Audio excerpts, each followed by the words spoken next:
All right, good morning, everybody. It is 10 o'clock on a Tuesday morning, and that means it's time to track the tropics from Central Florida. I'm West 2 meteorologist Eric Burris. And in Savannah, Georgia, I'm WJCL 22 Chief Meteorologist Jeremy Nelson. We are quickly working uphill in terms of tropical activity climatologically, should be seeing a ton of stuff. We've just been in a nice quiet pattern. I don't think anybody that lives in tropical destinations is upset about it, but Jeremy, it's definitely been an interesting little thing. Yeah, we're getting close to September 10th, climatologically, the date of peak season. And at least there is an area of interest out Yeah. there to track now. Nothing all that impressive and Yeah. nothing in the short term to be concerned about, just something to monitor. And you have a look there at the main development region in the Atlantic. Yeah. So, Jeremy, let's take a look at it. This is where we're at right now. A little bit of moisture. It's just not a lot of stuff going on at this point in time. There's no organized system, no invests, no tropical storms, no hurricanes or anything like that. But as Jeremy mentioned, there is this one area highlighted in yellow there where some of the models, particularly ensemble models, are trying to show some form of development over a longer period of time. Essentially, we're watching for low pressure to develop. Over the next 7 days' time, though, it's still only at a 20% chance of formation. And a lot of the models that are trying to develop that do kind of keep it is something fairly weak initially. So we'll have to see kind of how this plays out. I would say let's give it until about this weekend, and then hopefully most models will have a pretty good grasp on what that sort of may or may not look like as we move forward. But right now, more of a west northwest direction. Some models depends on the run. Again, they flip flop a lot, but some have had this maybe blowing up to a hurricane as it turns to the north. Others weak and really not developing this into much. If it does become a named storm, Francine is the next name. And right now, over the next 7 days, remember this percent chance is a 7 day forecast from the National Hurricane Right. Center. That's pretty low, 20% chance. Obviously, those chances can go up in a hurry. But there's more tropical waves coming off Africa. The problem is they've been entering the Atlantic and they kind of hit some hostile conditions, whether it's a combination of a little dusty air out there. They hit maybe going off at a different point of the west coast of Africa. They hit a little cooler water, or that high has been producing just some crazy strong easterly Yeah. winds this year to the north of it. So it's probably not one thing, but maybe more of like a combination of several things that have limited the development. Well, and they've been rolling off, not quite in the same spot they normally do, and so that's kind of been to that credit of why one of the reasons, at least, that we've been a little bit quieter. So, Jeremy, going back to that one area, let's take a look at some of the model data and just kind of get an idea of what the models are saying. Sound good? Yeah, and you were talking about ensembles, so yeah, let's roll through that. You can kind of show what some of the ideas are with Yeah, those. absolutely. All right. So here we are. This is the raw GFS model, and the most recent run of it's a 06Z. And just rolling through time, it doesn't really show any kind of significant organization here. You can kind of see, and I'll bring it in a little closer, around Puerto Rico, some of the lighter blue shades there, and kind of that bottom right corner of your screen. Some subtle organization potentially, but nothing significant here. This is about the 2nd of September. That's going to be 2 o'clock in the morning. And then going through time, maybe a little piece of energy near the Florida Straits, but you're not seeing any kind of home runs, right? Through the entire model run. There, September 7th, the most recent run of the GFS throws something developing off the coast of like the Carolinas and Virginia. And then at the same time, notice off of the Big Bend of Florida, the Gulf Coast of Florida, it kind of at the same time bubbles up maybe along a front, another piece of energy, and then loops that through North Florida and off the shoreline. So there's a couple little areas here that we may in that time frame, Jeremy, have to watch, at least according to the GFS run. But of course, as model data goes, the GFS completely different than like the European model.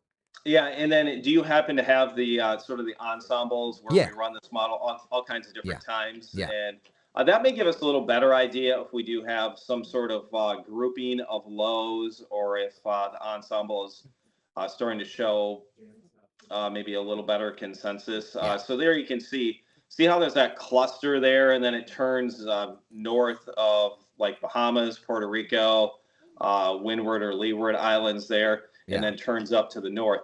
Something that we have been talking about is may even have to watch the potential that we get a low somewhere in the Gulf of Mexico, maybe something a little more homegrown that's not going to give us 14 days notice as it's crossing the Atlantic, but maybe we have some sort of low that tries to get going in the Gulf coming up within about the first 10 days of September. So there's definitely a couple of opportunities here, and I wanted to mention, when we look at the ensembles, this kind of can this can look like the end of the world. It's not like we're tracking like 20 Right. different storms. So I always like to try and say like, all right, what you're actually looking at is like 30 different versions of the American GFS model, and they just run over top of each other. It's a way for us to kind of get an idea of model consensus. So it's just the idea here is that the overall ensemble guidance tries to show something perhaps like east of Florida and east of the Carolinas, east of Georgia, but that's not everything. Not all ensemble members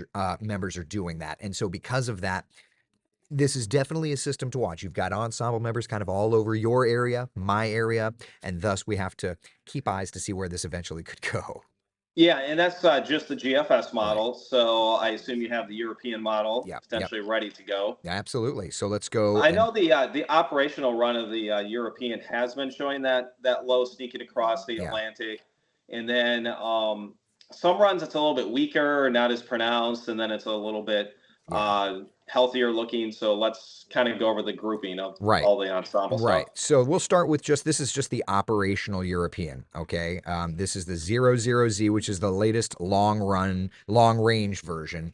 It doesn't have anything significant. If you look here, this is the September 5th time frame. It's got some of those blue shades in the Caribbean, which would be broader, but not overly strong or deep low pressure. So it's got something in that vicinity, right?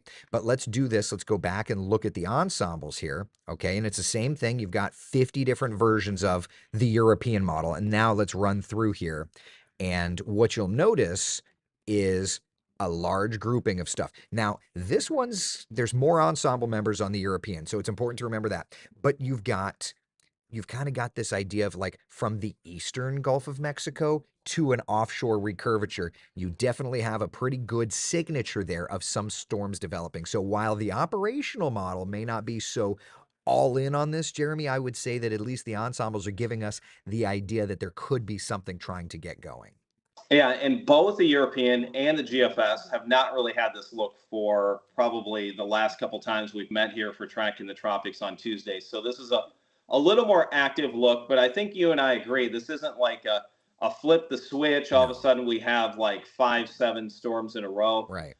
This is more of a potential for the one that is highlighted by the National Hurricane Center, and then maybe another outside chance, something in the Gulf, or unless that develops somewhere off the East Coast. But Yes. maybe a couple opportunities there, and then we'll start looking again off the coast of Africa by potentially mid-September, Right. or maybe kind of getting into that second week. Yeah, I mean, and it's important to know that water temperatures are warm, and we talk all about this all the time, Jeremy. I feel like, looking at the Gulf of Mexico, looking at most of the Atlantic basin, those water temperatures are warm. But where these systems have been coming off the coast of Africa, notice water temperatures are about average. So, when people are talking about record heat, sure, that's a part of it, but that's only one part of it. There's a lot of different ingredients necessary for tropical development and formation.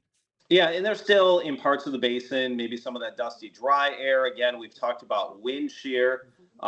Sometimes you get those strong mid or upper level winds, and Yeah. you may get thunderstorms that try to develop, and then they're just kind of torn apart by unfavorable winds. So you need the correct environment for these to develop. So this is a great thing to lead into here, where we're comparing seasons. So far, we've Yeah. had 5 named storms this year. Last year at this time, we had 10. Remember, we ended last year with 20 named storms. And by August the 29th, so that's coming up here in just a couple days, that is climatologically speaking when we should see the 6th named storm of the season. Right. And we're just mere days away, frankly, from the peak of hurricane season, which is September 10th. So when you look at this metric, and there's so many different ways to look at this, right? As far as named storms go, we are falling behind. And Jeremy, just before you and I started our broadcast, we had talked about how the average number of named storms, once we get into September, the average starts to climb very, very quickly because it's the peak of hurricane season. Yeah, so the average, so we've had three hurricanes this year. The average for the third, and I'm looking here at the side of the National Hurricane Center, their average is September 7th is usually when you see the third hurricane develop. September 1st is typically the first major hurricane. Obviously, this year it was in the final day or two of June with Beryl. We've had one major hurricane. We were very close with the last system that tracked closer to Bermuda. And then the name systems, yeah, like you said, by September, mid-September, you're already up to like the ninth name storm of the season. So we'll see if we get a couple names here within maybe the next 2 weeks. Yeah, and certainly we'll be here tracking the tropics with you every Tuesday, and if we need to do more, we will be doing that. But name storms is not the only metric, of course, we look at. So let's get to name storm days. The amount of days this year we've had to track systems, 24.5 as of today. The 30-year average is 20.3. But through last year, we'd had 30 named storm days. So certainly there's that. And then the last one, and this is kind of like your tropical scorecard of sorts, the ACE. And that's why, yes, we've fallen behind in terms of numbers of storms, but because Beryl was so strong, because we've had several hurricanes, our ACE accumulated cyclonic energy number is 55.1. The 30-year average is 28.4. And even last year, with so many more storms, last year's ACE, Jeremy, is higher, is lower than this year's ACE. So you can't just look at one metric and say it's quiet, it's strong, it is that and this and that. There's Right. many ways to analyze that data. And even though, I mean, some people may be saying, wow, this is a quieter hurricane season, or this one's running closer to average with some of the metrics, I would say for my area, this will be a season that is always going to be remembered because we had tremendous flooding with Tropical Storm Debbie. So Right. while we didn't get hit by a hurricane, we had a tropical storm and we had 10 to 15 inches of rain Yeah. over parts of our area, which Right. led to just incredible flooding that went on for days. So really, it's about impacts, and we talk about that Right. all the time. Like, Right. hey, if a system impacts you, that's going to be a pretty active season for that at least location or that part of the country. Well, and we're just a couple of days after the anniversary of Hurricane Andrew making landfall in South Florida, right? It was the first named storm in the month of August. So a relatively benign season up to that point. And then you get a Category 5 hurricane going into Dade County. It changed building codes as we knew it. It was such a powerful hit. First name storm on an otherwise quiet season. So as you mentioned, yeah, it's all about that one storm. And Max Mayfield, former director of the National Hurricane Center, is famous for saying, like, it takes one named storm. That's all you need. That's all you need. And, I think that that's one thing we always have to remember when we're forecasting and when we're discussing tropical systems is that, yeah, the storm numbers are one way to look at things, but it's just critical to remember you get one out of five. And if that one hits you, it's a bad season. Yeah, and we just want to remind everyone we're not even to the actual peak of season yet. So while maybe some different aspects of the season have been slower or we're in a current lull, don't sort of think, oh, we're through this because we've had hurricanes hit in October, and you just had one recently in what was that, Nicole, that hit in November. Yeah. Yep. Yep. Yep. Yeah. So So, it yeah. can be busy. And one thing I think we should highlight here, though, is in terms of activity coming up in September. So Yeah. here we are with a brand new month. I believe we had highlighted around September 3rd to 10th. So that kind of opens up another window of activity. Yep. And then later on in the month, we had somewhere around like the 20th to 26th or 18th to 26th. I'm working. I'm trying to So get the they'll, graphics.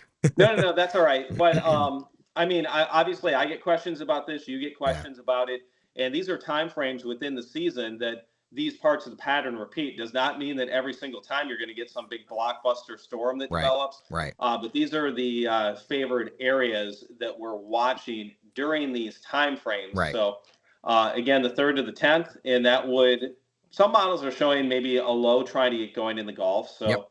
So that would certainly be that part of the pattern.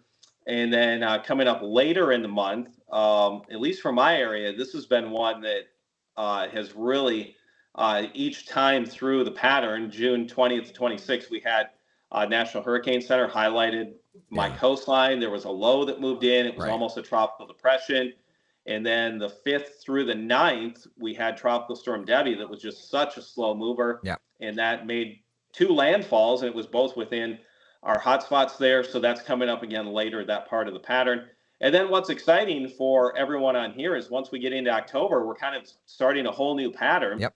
So if all of a sudden October is very, very active for some reason, Yep. Yep. that may spell trouble for the following season. So Yeah. it's just things that we're always watching it, always learning, and always looking ahead. So let's do this, Jeremy. Let's discuss for a moment because when we put out our hurricane season forecast months and months and months ago, we released that on March the 1st. Okay.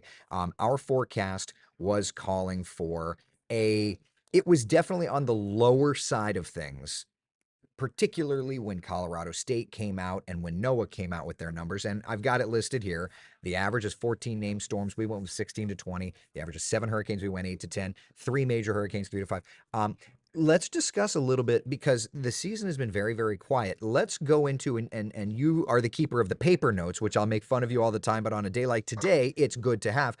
Let's talk a little bit about what research was done and how we came to our numbers and what the research really does show. Kind of interesting stuff here.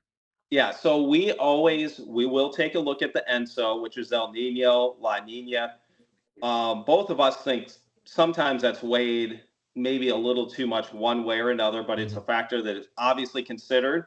The ocean temperatures we look at, and of course, maybe a little bigger piece of the pie for us is the overall pattern and kind of when we think things, how many times they would come back within the season. So what we looked at last year, leading up to our March the 1st forecast, was we had hurricane seasons following a strong El Nino. Remember, we had that strong El Nino with a Nino index of 2 or higher. And then all years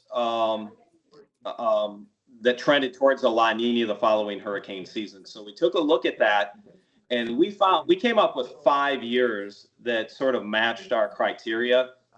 And the lowest named storms of those was 4, and the highest was 15. But all of those trended to have a little more hurricane or major hurricane Yeah. activity, a little higher percent within it. So the most recent ones, 1998 and 2016, had 14 and 15 named storms respectively, but those years had three major hurricanes and 4 respectively, and 10 hurricanes and 7 hurricanes. So those were just some numbers we looked at. Obviously, those most recent years are kind of on the lower end of our forecast or within a named storm or two of it. Right. And then in terms of hurricanes, those 2 years had 10 and 7, so that's within our range here. And then they had 3 to 4 major. Yeah. So those were some of the things we put into play. Right. Obviously, we can't judge any forecast, whether it's ours or another one Right. yet, because we don't know how things are going to end up. September, October, maybe November has a bit more activity than Right. normal. But certainly, we're thinking, hey, if this would continue, we'll see if we can hit that 16 to 20 range. If we get close to it, I think it would be our forecast. I don't think I would be too disappointed in it, issuing it on March the Yeah. 1st, and Yeah. we'll see how things play out. But that's kind of a little background of Right.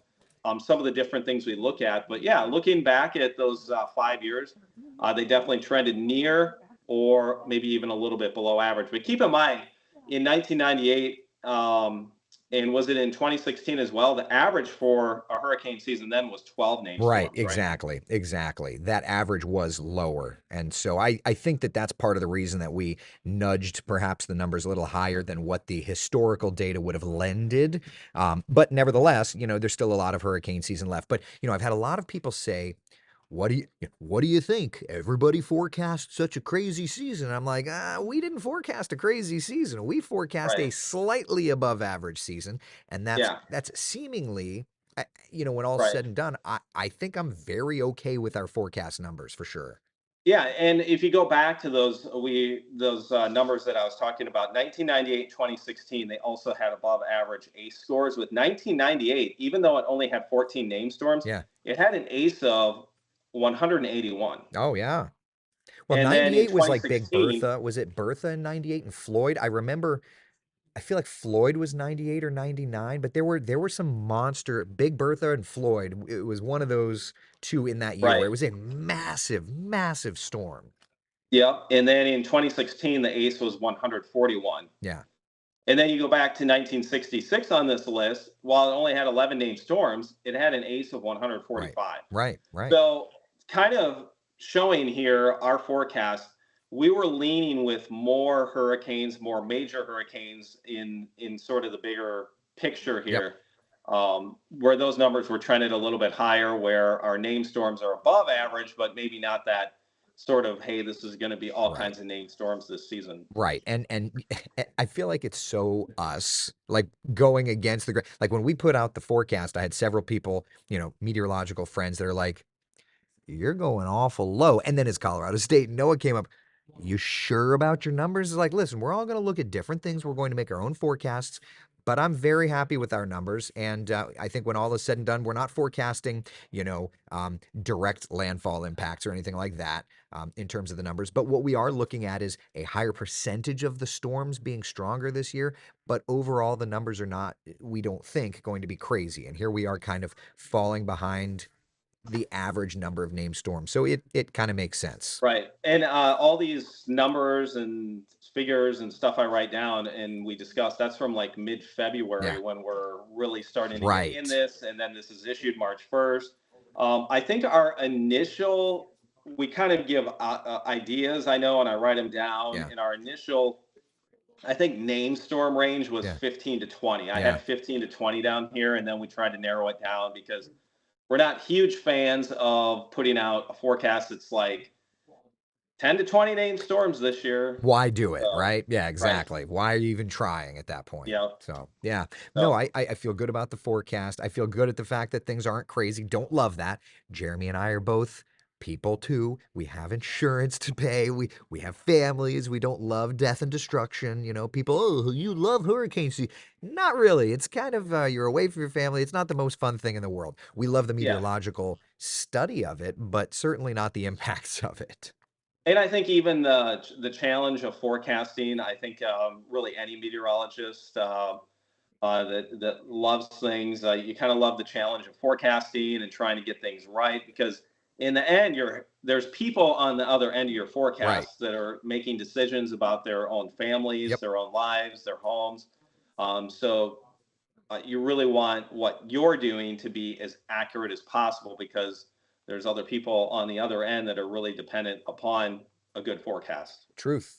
Truth. And we see it every time there's a direct impact, unfortunately, and people's lives are changed. So all right, questions, comments, concerns, people. I feel like we've kind of discussed everything, at least at the moment there is to discuss. Now it's time to open up the wall, slide it by, and just see what's doing. Tammy says you guys love the nerdy side, not the destructive side. Yeah, I think that's a good way to put it, right? Yeah, absolutely. I mean, the fact that we're putting out a forecast on March the 1st Yeah. and trying to do our best possible and then compare it at the end of the season to Yeah. others that may have came out April, May, or June 1st. Yeah. That's a pretty big task that Yeah. we love to take on. Cindy says, we appreciate everything you guys do during the season and even off. No way I'd be able to continue living in this sometimes dangerous climate. My nerves can't hang without all the information. Thank you. And I think, that's our goal. When we put out hurricane forecasts, long range particularly, it's to give an idea of what's to come. And then when we're here, whether it be 12 on, 12 off hurricane coverage or just updating the tropics, it's to make sure that you know what's going on. You have a venue to ask questions, and hopefully everybody can stay calm. When my kids are screaming, it's like, all right, everybody, calm down. Shh, psst, psst, calm down. Let's discuss knowledge is power. Yes. Let's see here. Question. It was more of a comment. I think some Lawrence was just saying how Barrow really added up a lot of the ace score Yeah. this year. Oh yeah. I mean, it was a long duration. Yeah. It was a major hurricane, um, and then it ended up being a hurricane again in the Gulf of Mexico. Yeah. So it was that one did a lot. So Yeah. yeah. So Yeah. we just we're gonna watch especially first 10 days of September. I do think the activity picks up. Maybe not the quote switches flipped. We'll Right. we'll see how that plays out. But Right. Right. Um, Terry says, so the Big Bend part of the pattern again for September. Yeah, the first couple of days of September, you've got kind of the Big Bend through to Louisiana. And some of the models are hinting at something potentially bubbling up there in that area. And then, yeah, then you get into the Gulf to Carolinas part of the pattern by like late September. So we're still working through. And Jeremy, you and I just off camera were discussing how even in those previous cycles where it didn't hurricane per se, but right. there were lows where they were supposed to be every single time. It's wild how that played out. Yes. I mean, if people go back and they don't have to, but compare the different parts of the Yeah. pattern and you see the 500 millibar setup, the Yeah. surface setup, um, pretty much all there. So Here's I'm happy though when tropical systems do not Yeah. develop. Here's case in point. So Kellyanne got married this weekend, right? When I was working on the forecast with you, we highlighted this weekend as being that like South Florida part of the pattern. And she's like, Hmm. do not throw a hurricane at me. And I just loved this weekend. There was a tropical wave, big old tropical wave over South Florida, dumping rain on them. Didn't hurricane, but there was clearly something there. And it's just like, all right, you didn't do Yep. it. You didn't do it, but the energy was there. So, Yeah, and if you look at the maps from NCEP, the 500 millibar low was sitting yeah. over the Gulf Yep. for several days. So um, that's a good thing that it did not those lows. They were kind of like over land and then over water Right. and over land, and then Yeah. there was this big trough that hung out near Yeah. and east of Florida. Yeah. But yeah, your weather was not the greatest there for 3 4 days. And I'm just glad it didn't hurricane because it was humid as could be in St. Augustine, but she was able to get her wedding going and it was beautiful. So, all right. Questions, comments, concerns. Do you have anything else to add, Jeremy? Here, let me take a look here. I may have one question. If I can't call this up, then we can move on. Let me Betsy see. says, "Be Oh, it nice. looks I'm in like it's South on. Florida." It looks like it's on your page, which I think you have covered. Oh, yeah. There's somebody said, "Be nice. I'm in South Florida." I'm not saying anything. It didn't hurricane, so you can have the crummy weather. We can all have the crummy weather as long as it's not hurricaning. I'm fine with it. I'm being nice. Yes, I'm being yes, nice. That's all. Okay. All right. We're good. We're good. I think that's all we got for today. I got yeah. nothing. We'll be back after Labor Day next week, and potentially maybe tracking something. See what's out there. We'll have some fresh model data. All right. Listen, be the sunshine in someone else's day, Jeremy. All right. Be good. Thank you guys for hanging out. From sunny Central Florida, I'm West 2 meteorologist Eric Burris. And from Savannah, Georgia, on WJCL 22